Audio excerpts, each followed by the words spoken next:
Olá, telespectadores da TV 247.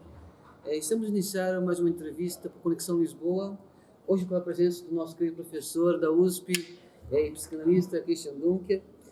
Tem sido uma referência nos estudos da patologia do social, né, no Brasil. E, primeiramente, quero agradecer a sua disponibilidade de estar conosco. E está tudo bem consigo? Tudo bem, obrigado, Carlos. Oi, pessoal da 247, agora se inaugurando aqui em Portugal, né? Isso. Eu queria começar consigo uma pergunta que eu acho que é importante. Basicamente, o intelectual público não tem conseguido ocupar espaço de comunicação de massa. O que fez o professor Christian Dunker ir para o YouTube, que hoje tem um canal com quase 200 mil, 170 mil inscritos, para falar de coisas que são do nosso dia a dia, mas com um carisma mesmo científico? O que fez esse movimento? Faz parte de um desdobramento do livro, né, o Mal-Estar, Sofrimento e Sintoma, onde eu tentei analisar um sintoma brasileiro que é a vida em estrutura de condomínio, né? A vida baseada diante do conflito, diferença social. Eu ergo um muro, te torno invisível, me sinto seguro, te faço invejar quem está assim autossegregado, e no final começa a acontecer fantasias sobre quem é você, esse inimigo perigoso. Então isso acontece na saúde, isso acontece na educação, isso acontece na cultura, isso acontece na política, né? E as universidades não ficaram fora, né? As universidades ergueram seus próprios muros de tijolos, mas também muros simbólicos de exclusão discursiva, de tal maneira que os professores foram, por um lado, assim, se profissionalizando, foram se tornando publicadores de papers, foram se tornando integrados à máquina burocrática do Estado de avaliação, né? Esse avaliacionismo, a gente sabe, é um traço do neoliberalismo emergente e que no Brasil, a partir dos anos 90, se tornou assim uma norma nas universidades. E ao final é o que temos, né? Professores que são que se entendem assim funcionários da sala de aula, né? Então, nesse contexto, não é tão inesperado que apareça um discurso dizendo que no Brasil, né, a escola sem partido, né? Porque no fundo é a percepção de que esse espaço político, que é o espaço público das escolas, ele pode ser erodido completamente. Ele pode ser, vamos dizer assim, transformado em um espaço técnico, um espaço neutro. A neutralidade a gente sabe, né? É a neutralidade de quem está pagando as contas, de quem está dando as cartas, é a neutralidade ideológica, né? Então, esse canal no YouTube, como eu gosto de dizer, para forçar, né, o true, para você, o dois, a banda, e o true, a irlandesa, né? De que a gente tem que sair dos muros, romper essa barreira, romper essa barreira, deixar essa atitude de síndico, né? O professor não é um síndico, ele é alguém que está discutindo o que são as políticas públicas para todos nós, o que é o papel do Estado, o que saber queremos, para quem, de que cor. Isso tem que estar na nossa pauta cotidiana e no nosso esforço de pesquisa, senão, enfim, a gente não vai conseguir responder perguntas óbvias, como para quem essa pesquisa? Né? Para quem? Agora, especificamente, no campo do seu trabalho como investigador, pesquisador social, o ressurgimento do neofascismo, ou do fascismo, literalmente, tem ganhado muita força mundo afora. E minha pergunta vai no sentido, para além das questões econômicas, o que a psicanálise, o senhor como cientista social, identifica, assim, que configura esse novo ressurgimento? É um desenvolvimento longo isso, mas a gente pode dizer assim que há uma reversão, uma transformação coordenada dos nossos ideais de universalidade, né, e em ideais de uniformidade. Então, no Brasil, por exemplo, a gente tem esse sistema único de saúde, que é apresentado pelas plataformas mais vultosas em termos de saúde no mundo, né, de levar a saúde gratuita para toda a população, como um sistema que seria assim, universal, né? Esse exemplo, uma pauta como essa, é facilmente transformada numa operação de uniformização. Ou seja, você transforma o político no administrativo. Você transforma aquilo que seria do interesse de todos para o interesse de alguns. Né? E esse processo é um processo psíquico. Né? No liberalismo é um tipo de moralidade, não é só o entendimento de como a gente produz. Né? E dentro dessa moralidade, a gente vai ter uma reversão do universal ao uniforme, a gente vai ter uma mudança do estatuto do sofrimento, né? Quer dizer, no campo liberal, vamos dizer assim, não precisa ser nem de esquerda, no campo keynesiano. Né? O sofrimento é algo que a gente tem que evitar nas pessoas. A gente tem que reduzir o sofrimento, inclusive porque, para essa concepção, o sofrimento atrapalha os negócios. Né? Alguém que está sofrendo demais, ele não vai trabalhar, ele deixa a linha de montagem, então a gente precisa proteger o trabalhador.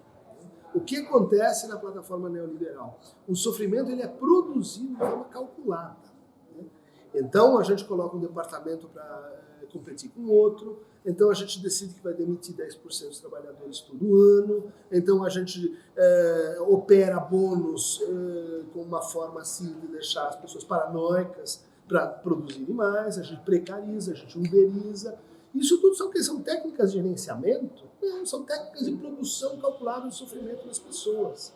E daí você tem, surprise, surprise, depressão em massa, suicídio crescendo, sentimento de solidão, transtornos mentais na crise mundial. Você vai dizer, o que aconteceu? Mudaram a qualidade do ar ou foi a água? Não, você anos e anos está produzindo técnicas de gestão que são indutoras diretas de sofrimento. Alguém precisa pelo menos dizer que isso está acontecendo, né?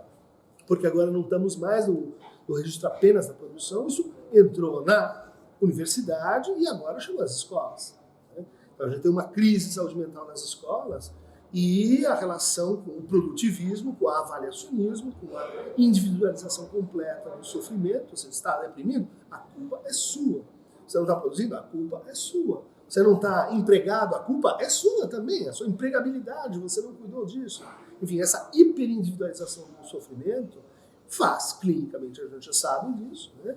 Faz com que ele evolua para sintomas. O sofrimento que não é reconhecido, né? Você engole o choro. Né? O sofrimento que não é transitivizado, que não é coletivizado. Né? Ele é só seu, não é uma questão coletiva. O sofrimento que não é vertido numa série transformativa, né? Quer dizer, um desejo de transformar-se ou transformar o mundo, ele gera sintomas.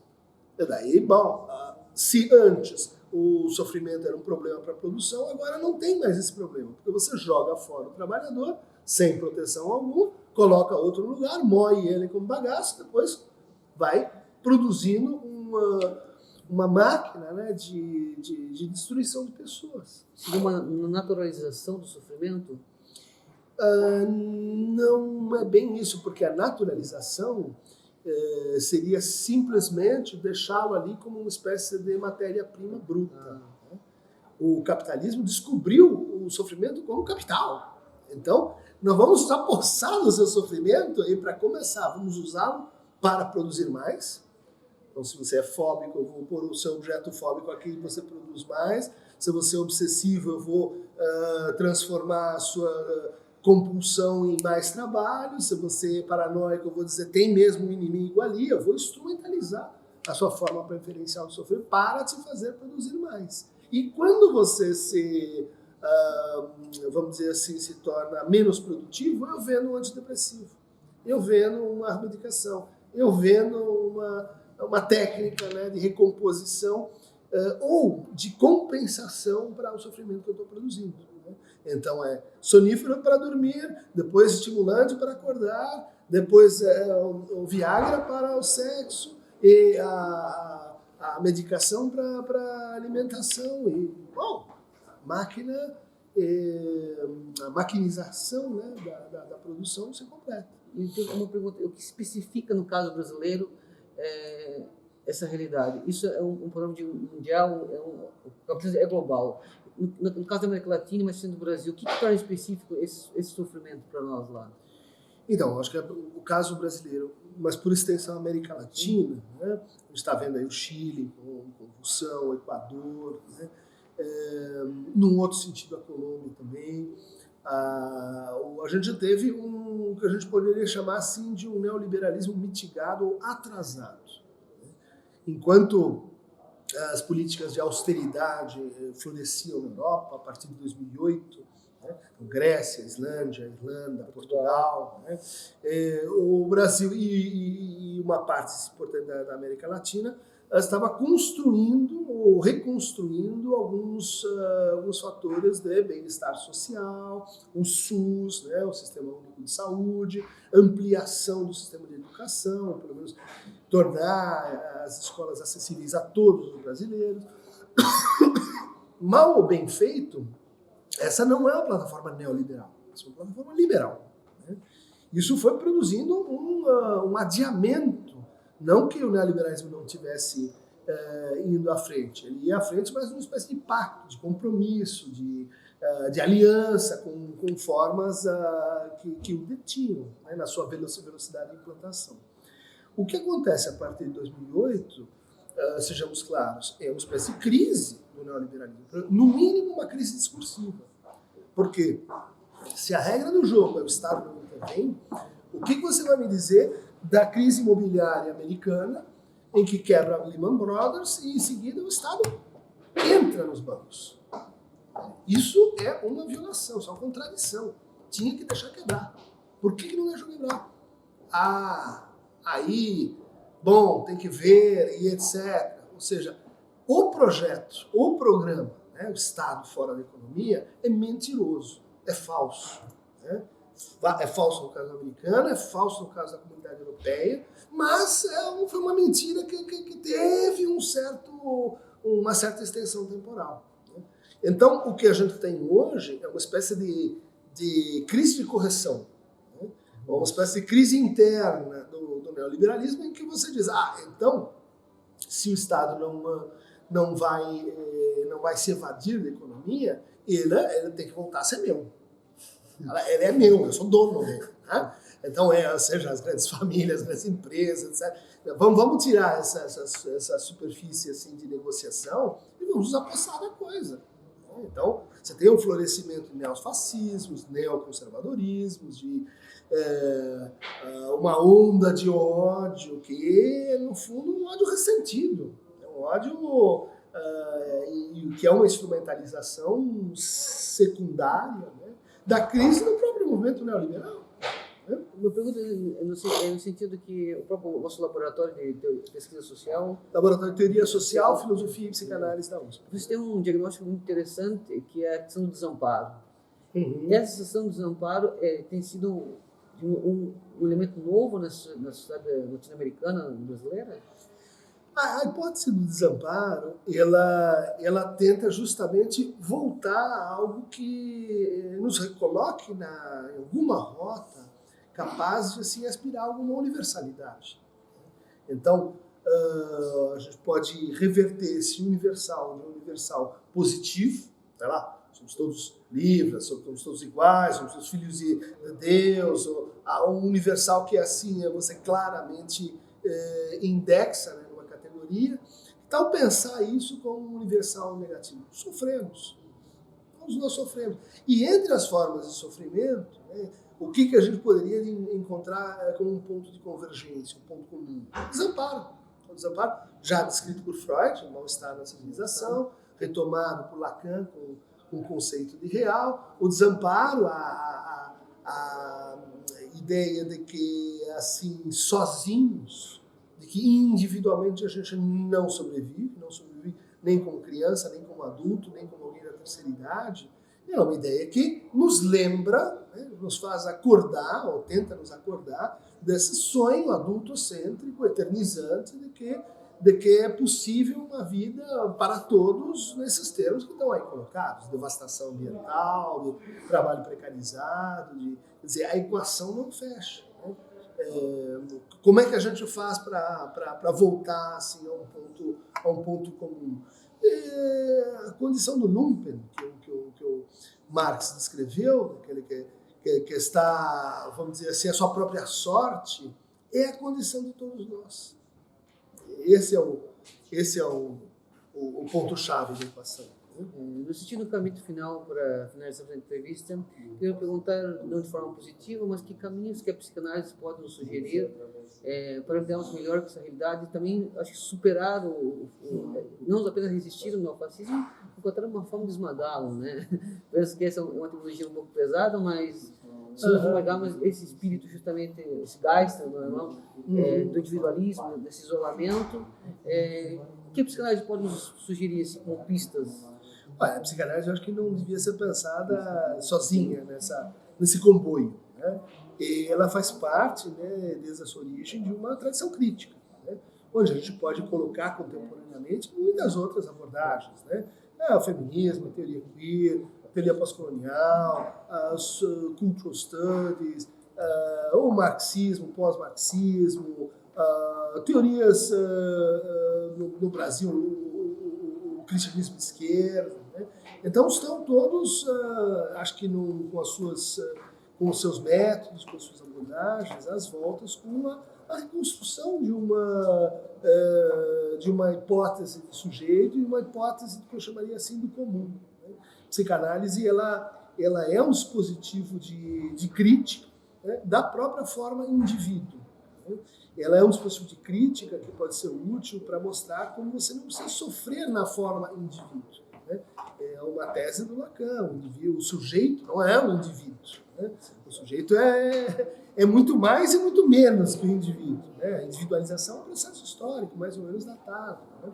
E eu acho que a psicanálise pode contribuir também com um modelo crítico em relação ao troquismo, né? Que durante muito tempo acho que graçou, inclusive nas ciências humanas, né? Tentando pensar outra experiência do que significa ter, né? Uma outra experiência do que significa possuir, outra experiência do que significa propriedade, né? A começar pela propriedade dos nossos próprios corpos, né? Quer dizer, a começar pela propriedade das nossas próprias identidades, né? Que seria assim a forma capital zero em cada um dos indivíduos, né? Então, acho que a psicanálise é um parceiro nesse jogo, é um discurso entre outros, né? Ela é, antes de tudo, um método clínico, um método de tratamento, né, das neuroses e que tem na sua potência política, né, uma renovação, né, da teoria da subjetividade, da teoria da consciência, se a gente quiser, que é um tópico clássico, né, nas teorias progressistas. Mais uma questão para tentar perceber um pouco essa realidade brasileira. A questão do Paraisópolis, domingo passado, em que supostamente a polícia entrou atrás de bandidos. E nessa circunstância fez com que morressem 9 jovens pisoteados. Sim. Pergunto, isso é mais uma tentativa de um balão de ensaio desse governo autoritário, do inominável, para mim, testar a opinião pública acerca desse tipo de repressão? Eu acho que é um bom exemplo, né, de como o discurso Bolsonaro é, no fundo, um discurso criminoso, né, um discurso de alta periculosidade, um discurso que ele diz coisas obscenas, depois volta atrás, mas aqueles que são seus seguidores encontram nisso autorização para praticar aquilo que excede a lei, né? Isso ele está explicitamente tentando passar com o excedente de ilicitude, que ainda que não seja aprovado, uma demonstração da sua intenção, uma mensagem para seus seguidores de que é possível matar, de que é desejável matar, de que a solução para o conflito social, para a desigualdade, para a tensão que a gente vive hoje em muitas comunidades, muitas áreas do Brasil, é a eliminação do lado mais fraco, né? No fundo, uma autorização para que a polícia faça isso, mas para que as pessoas façam isso, né? Então você tem uma queda no nível de criminalidade e um aumento nos casos de matança política e policial, né? E considero essa um passo gravíssimo, porque uma coisa é a gente ter uma polícia corrupta que promove chacinas. Outra coisa é essa corrupção ser sancionada pelo Estado. Ser autorizada. Legitimada. Né? Exatamente. E discursivamente legitimada. Né? Então há uma espécie de pacto simbólico entre o Estado e ele mesmo, sua extensão, que vai no sentido de uma necropolítica. vai no sentido da eliminação daqueles que estão a mais. Tenho dito isso é o que caracteriza a chegada de Moro, é a chegada de Bolsonaro, é a chegada de Damares, de vai entrar ao poder. É democracia para poucos, é democracia exclusiva. Você pode pagar pela democracia, a gente oferece para você, então você recebe aqui democracia. O senhor não tem como pagar, o senhor fica fora da democracia. E se o senhor começa a atrapalhar a marcha aqui do progresso democrático, a gente coloca você para fora deste mundo. Né? Então, o pisoteamento, a indução do medo, a indução da insegurança social, a indução do ódio, né? A capitalização do ódio, que a gente vê nas redes sociais como prática bolsonarista cotidiana e diária. Né? Como prática de ataque, né, a minorias, como prática de ataque aos feminismos, às diferentes formas de homossexualidade, trans, uma prática que tolera o assassinato de jovens de periferia, hoje um problema maior no Brasil, sem que jamais o governo enuncie isso como um problema. Né? Quer dizer, não é só aquilo que na enunciação a gente pede para o bom funcionário fazer, é também aquilo que a gente silencia, aquilo que a gente não fala. Né? Porque justamente Paraisópolis, em uma favela próxima a um bairro de elite em São Paulo, o bairro do Morumbi, que era assistido por diferentes obras sociais, ligadas, por exemplo, à comunidade antroposófica, ligadas, por exemplo, a colégios, ligadas, por exemplo, ao Hospital Israelita Albert Einstein. O que a gente viu em anos, 2, 3 anos para trás? Né? A retirada dos acordos do Estado com essas instituições que são privadas. Então, o que acontece? Né? A gente retira o suporte direto do Estado, a gente bloqueia a possibilidade de que essas instituições da sociedade civil façam a parte, e daí você transforma aquilo numa zona de guerra. Né? A hora que você tem um baile funk, aquilo está perturbando, a gente entra, provoca devastação, provoca confusão, e daí 9 jovens morrem pisoteados. Culpa de quem? Culpa de quem? Eles estavam no baile funk. Né? Culpa do funk. É culpa do funk. Funk é uma música muito perigosa mesmo. Né? Então você tem um cinismo, né, discursivo que está fazendo uma amálgama desse processo, que é necropolítica. É política feita à base da justificação dos assassinatos. Muito obrigado, professor, por essa entrevista. É um prazer. 247 forever. Obrigado. Até a próxima. Tchau, tchau.